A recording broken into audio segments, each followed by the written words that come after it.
let's just have a little chat, just you and me, okay? Because, like, where does it all lead you? Your life, your hopes, dreams, aspirations, your spirituality, your life experiences. What does it turn you into? Okay? I mean, we all have, like, some kind of, like, crazy notion as to what we would like to be, or what we'd like to achieve, or how we'd like to get to where we want to go, but do we actually get there? No. We're always falling short somehow. We fall short in terms of our diet, or fall short in terms of our behavior, or our emotions, or something about us. We're always falling short. And that is something about us. It's not something to embrace. I used to know people who thought it was something to embrace, and they taught it, and I believed it for a while. But after a while you see that that's not what it's all about. Now, everything I've been up to on this channel over the years now, okay, everything I've been doing, going back to my earliest experiences of these things, ghost experiences, astral projection experiences, Ouija boards, tarot cards, crystal balls, dark mirror scrying. They all lead in a certain direction. You don't get there straight away. You can sometimes end up like being fixed on a point, a particular experience, a particular set of experiences, a particular way of thinking about life as a result of your experiences. I've had so many different varieties and complexities of experiences led me into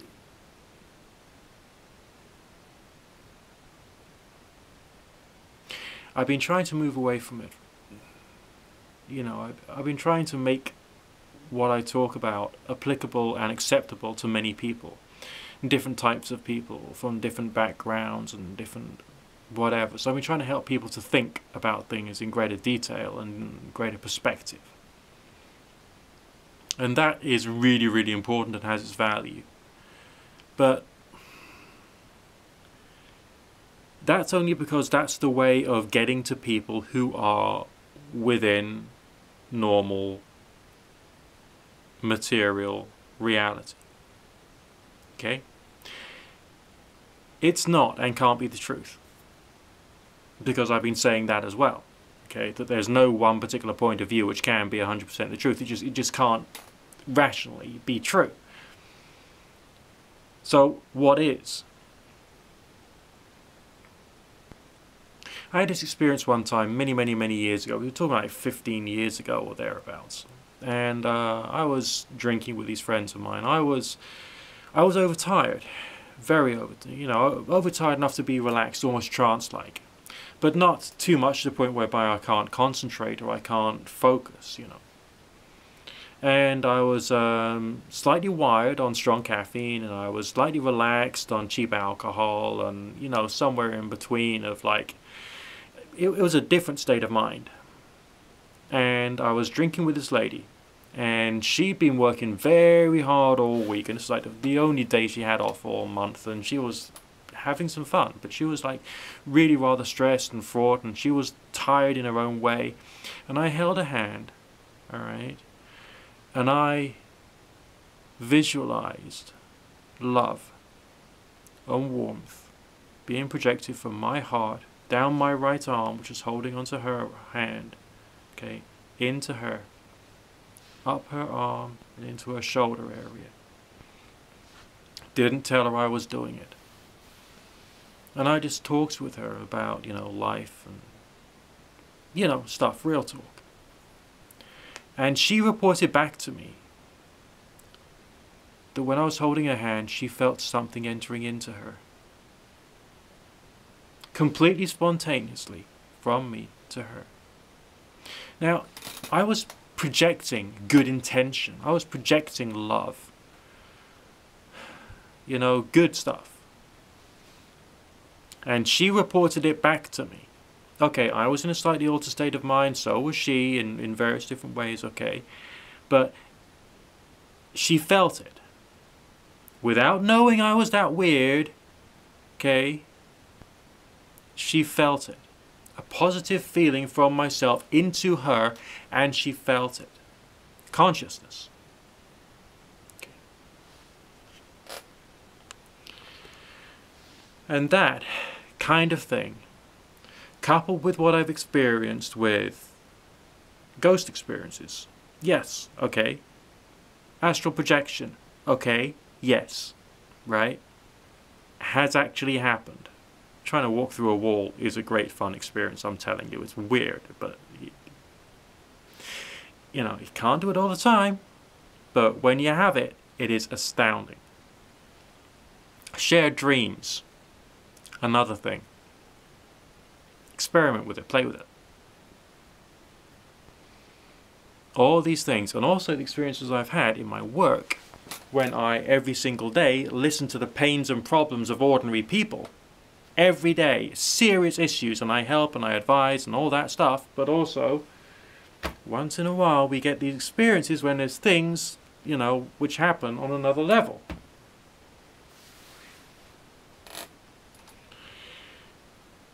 The physical world has to be where we are right now. Okay, the brain is like the radio. It's like a radio, because like the signal is like consciousness, and we need the machine in order to play it. That's the way it seems to me right now. But we're also transmitters as well. Every single time we do something in the physical, we are having some kind of repercussion. If I take a pound coin and I place that in a charity box, that's me putting my consciousness in that charity box to go out there into the universe and do someone some good in the physical world. But it's consciousness, okay? Sometimes we have very little choice because of our circumstances, but sometimes we have the ability to have choice. And as we get older, we get more ability to have more choices. And we can choose which path we go down. Alright, but because we're locked up, and I'm beginning to like really believe this now, you know. We're locked up within this physical reality. We cannot express ourselves fully. Okay? Sometimes the receiver stroke transmitter itself is not working right because we haven't got the right nutrition inside our bodies. So we need to have all these like vitamins and minerals and all the rest of that. Alright? In order to make sure that the machinery is working to its optimum level so that we can process and we can therefore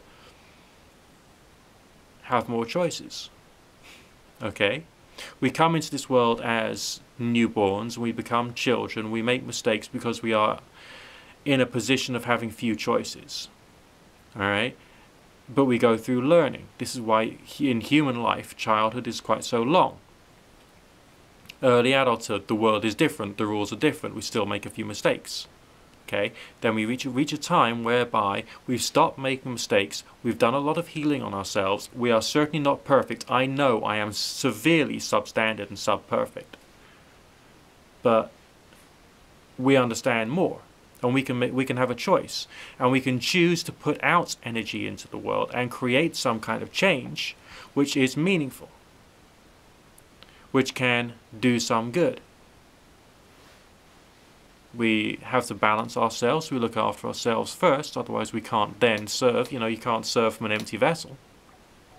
So, maybe this is what it's all about. Being able to be just like me in that pub situation, holding someone's hand and delivering love. Delivering some kind of positivity on an energetic level as well as a physical level. Love to others, love to the less fortunate, love to those who are struggling. And society itself can't necessarily do it by itself, so it needs organizations, it needs institutions. But we as adults can choose. Are we using those institutions well? Are we using them wisely? Are we interacting with them appropriately? Are we becoming vessels of love or vessels of hate or vessels of fear? Because we're locked up in the physical world, we have our physical bodies and our physical existence. We are beings which are dominated by fear. Evolution has made us that way. Fear is our biggest emotion, our biggest driver. Fear of financial insecurity, fear of disease, fear of poverty, fear of a bad image and a reputation, how that might affect us. Alright? Everything that we are as a physical being is fear. But spiritual experience teaches us, if we have enough of it, okay, and if we can process it intelligently and clearly enough, then there is something else going on here too. And like love itself, compassion is really, really important. Not just for us to receive so we feel good and have a certain part of our mentality receiving some care, compassion and love, but so that we can send it out into the world.